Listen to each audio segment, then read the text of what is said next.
A federal lawsuit. Say if you were going to court and you posted bond and you got out, you could miss your trial, everything, not show up at all, and be sentenced to prison and caught up on the side of the road and be straight to prison. But in a civil case, the state can file a 14-day requirement and actually get it dismissed. And that's what happened with mine. My case is dismissed on good faith. And I actually brought that up. I was like, how can you guys do that in a criminal case, but not in a civil case? Also, in a criminal case, if the defendant doesn't show up in a court, doesn't mean that it's an automatic win. In a criminal case, it's not an automatic win, but in a civil case, it's an automatic win to whoever shows up. That's absolutely ridiculous. That isn't the right thing to do. And you cannot sue the state. You can't sue a judge or a lawyer because they say they're just doing their job. Um, you have to petition them to sue the state. Also, this is crazy. When you do a civil suit, it costs $400, and then you have to find an attorney that might represent you. But in a criminal case, an attorney is appointed to you. In my case, where I was born with a bad heart and I had a disability and I was on medicated community-based program methadone, and I was on an active medication every day, the federal law states that no inmate shall ever feel any harm, physical harm. Well, they already predicted I was going to have physical harm, so it's unfair and unruly punishment is honestly what happened. So underneath the Americans Disabilities Act, ADA, which is a federal law, and I was being held in Minot County jail for 7 days where I received my medication. And McHenry County doesn't have a jail, so they moved me to Rugby, and Rugby doesn't offer methadone, so I was cut cold turkey. I was denied my community-based program, and this is the second time that the state did that to me while I was incarcerated. And it's a cruel and unusual punishment because they knew I was going to go through physical harm. They knew I was going to be strenuous damage to my heart and my life, and it forever has changed me. Not even the same person. I can't even walk a couple blocks and I can't walk to the gas station and get a cigarette without being out of breath. You know what I mean? Ever since that occurrence happened. And I learned a lot about the federal laws and the civil laws and how they contradict each other, honestly. And that's how I made the big changes. The federal law outstood the state law, and that's what I did. I filed a complaint with the White House. They flew here. Then I filed a 1964 or 1986 civil lawsuit, and it cost me $400. There was no attorney that would actually take my case at all. And no one wants to sue the state, And soon after I did that, I went to jail for everything, and those lawyers told me not to do that. And I was married to the state's attorney's granddaughter for 10 years, and yeah, and life is interesting to say the least. And we're divorced now. She's got a big skull on her hand, so I mean that's a pretty big tattoo. It must have been a pretty big deal in her life. I lost two kids while in treatment. The state took them. The first one was Peyton, and after a year, you have no rights to your kid. Well, I was sentenced to 14 months. I never even had a chance to fight for my son. Luckily, my wife got him. My wife at the time got him back. And then when about 6 months later, they kicked the door in, and I'm going to methadone, And I thought it was funny. I think a federal law should be that the state cannot take your kids while you're in treatment. Also, the Child Protective Services are violating rights right now by being involved in the community medical-based program, because if you go there, they automatically are involved in your life, and that's discrimination, and that's not okay. Um, but anyway, CPS never gave me a chance. After a year, you lose your kids. So if I got 14 months, I never had a chance to even visit my son. I was right down the road being held at BTC, and she was at Mandan, and they wouldn't even let me see my son. And she luckily got him back. He was there when I got out. I'll never forget that day. There's a lot of forgiveness, and a lot of things went my way that day, for sure. I'll never forget my 2-year-old boy running up to me calling me daddy. Or I'll never forget the day that he put his backpack on and had to walk out of my house and hug his mom goodbye. All because of our addiction, And it's sad because it's unreal. And when they took him the third time, they said he was humping a pillow and being very lying and trying to get the child taken from us.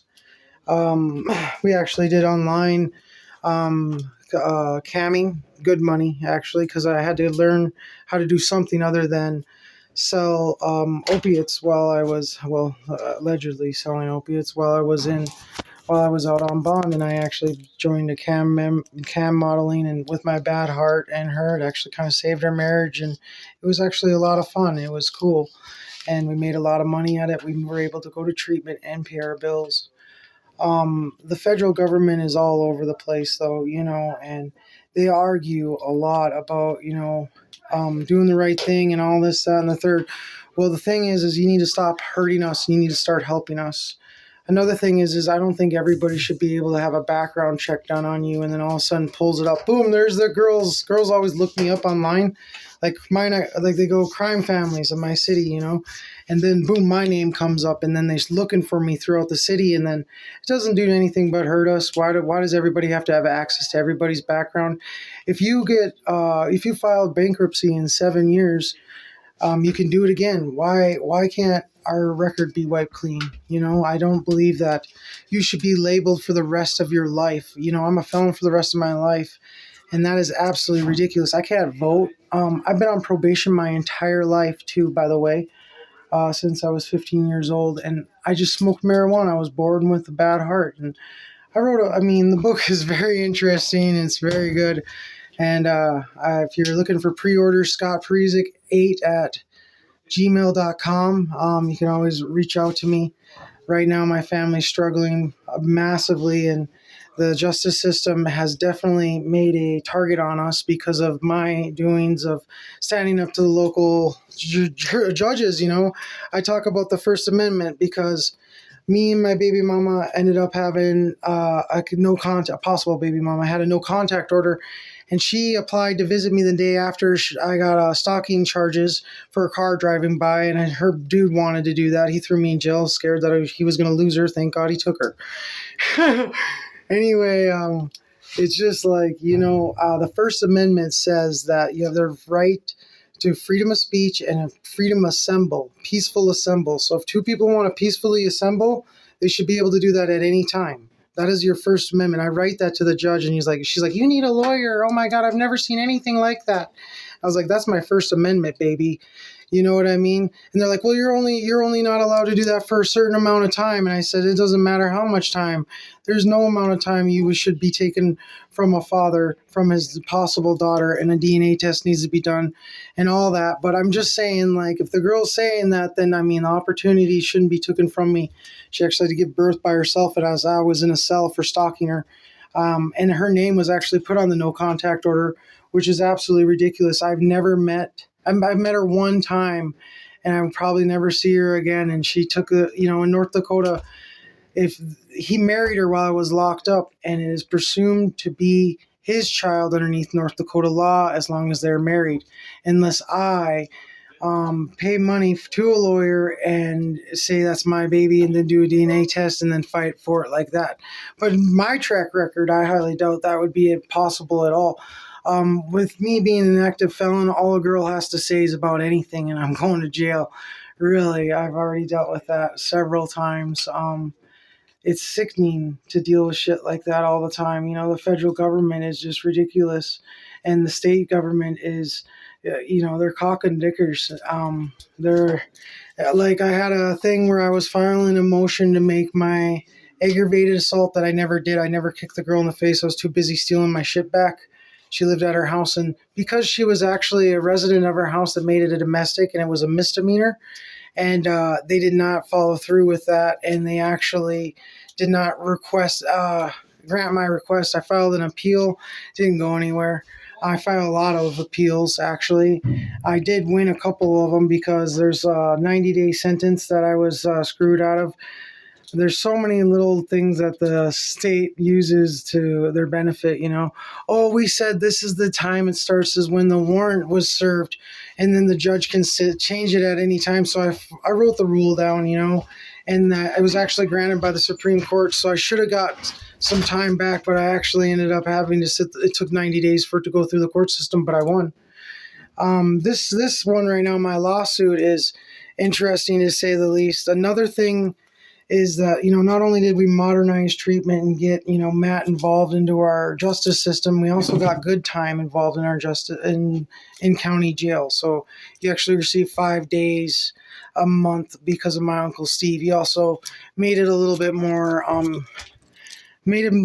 accessible for felons to get, not be searched so easily and scrutinized and pointed the finger of, and, that they had to have more than just an idea and a couple of ingredients. Back in the day, the government was a lot stricter than it is now. And definitely we are going in the right direction, but just because people have multiple charges doesn't make them a habitual offender.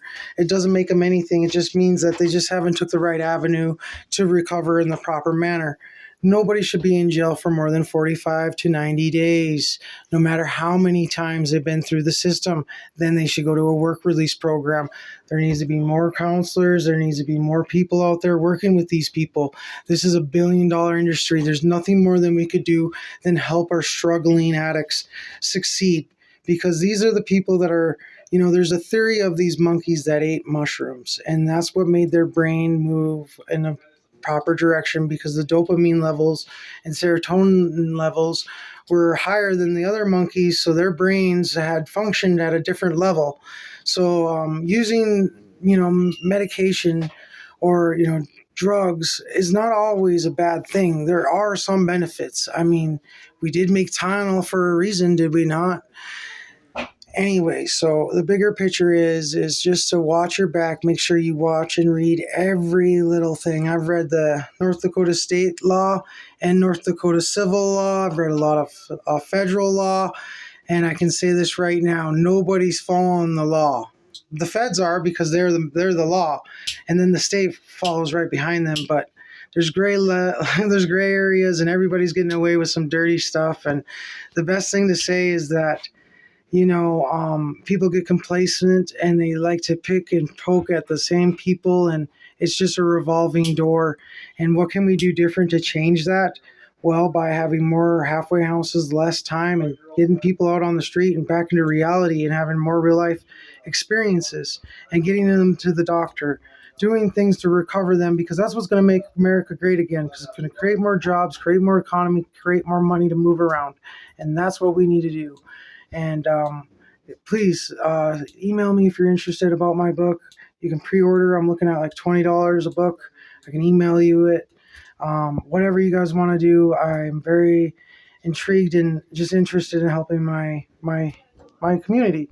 Like MA, I'm trying to start a new branch on the recovery tree, Medicated Anonymous, where obviously if you've been following me, you're very aware of it. And it's a big dream of mine, and I get shut down by the closest ones to me, and they seem not to believe in me. And I'm standing alone here, and I'm finishing up my book, but boy, you really start to take a hard look in the mirror and you ponder, what is it?